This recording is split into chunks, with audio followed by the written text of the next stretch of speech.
Guys, ini aku share informasi yang aku dapetin dari orangnya langsung ya. Ini adalah informasi primer. Jadi temanku itu suaminya anggota legislatif.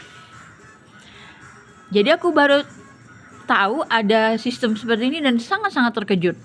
Pertama, terkejut dengan jumlah besaran gaji mereka. Dan menurut aku ini agak aneh karena aku yang lihat di TikTok itu kan cuma 100 juta sebulan, tapi temenku nih mengaku gaji mereka tuh 500 juta guys sebulan. Nah, oke lah 500 juta. Kaget kan loh? Nah, abis itu dia cerita bahwa gaji mereka ini dibikin sistem sama salah satu bank daerah. Jadi setoran gaji mereka ini langsung masuk ke bank daerah itu dengan jaminan seandainya kalau ada kenapa-kenapa dengan si anggota ini, misalnya dia melakukan kesalahan terus dipecat jadi anggota legislatif, maka seluruh penerimaan uang yang sejatinya bakal diterima selama satu periode, diamlah kakak, itu akan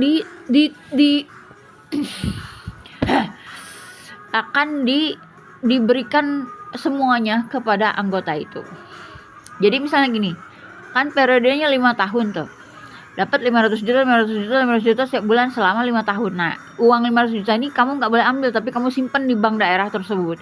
Dengan jaminan nanti kalau misalnya ada apa-apa sama kamu, misalnya tiba-tiba kamu nggak bisa lagi kerja jadi dewan, bank daerah tersebut akan memberikan semua jatah gaji kamu 500 juta kaliin 5 tahun. Jadi misalnya gini, kamu udah nyimpen tuh gaji kamu selama 1 tahun di bank daerah tersebut, misalnya let's say setahun. Pas tahun kedua kamu ternyata dipecat nih jadi anggota legislatif. Nah terus jadi si bank itu akan memberikan uang kamu full yang 5 tahun itu, diberiin semua ke dia. Jadi bener-bener ini skema yang sangat menguntungkan gitu loh guys. Ditambah mereka dapat bunga setiap bulannya, dapat bunga tetap. Jadi bayangin guys,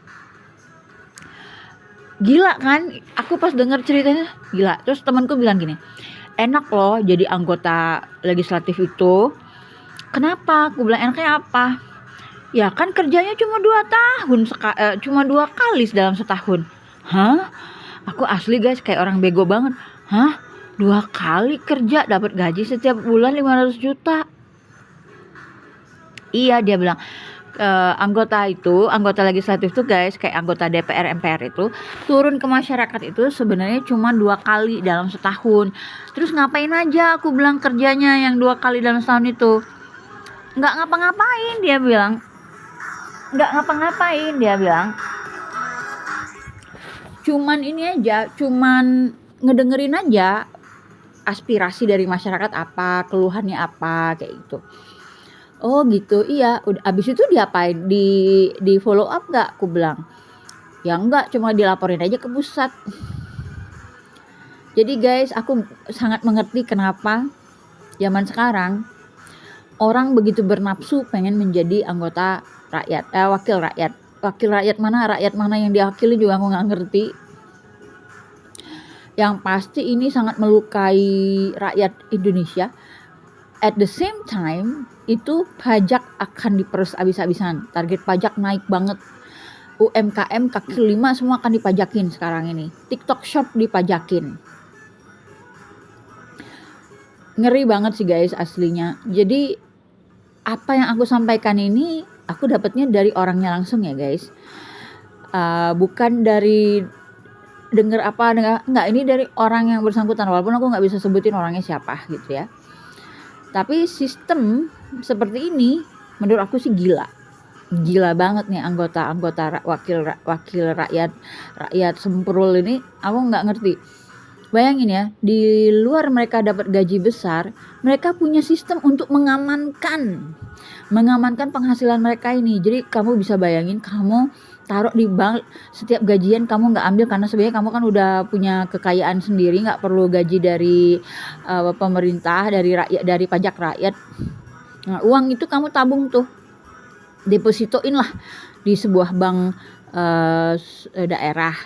Nah, dengan jaminan kalau ada apa-apa sama karir kamu, uang itu akan dikembalikan utuh. Yang jatah 5 tahun kamu dapat gaji itu akan dikembalikan utuh. Jadi bener-bener nothing tulus banget, untung banget guys gitu. Taruhlah, simpen aja duitnya, kan nggak dipakai juga, ini orang udah kaya juga.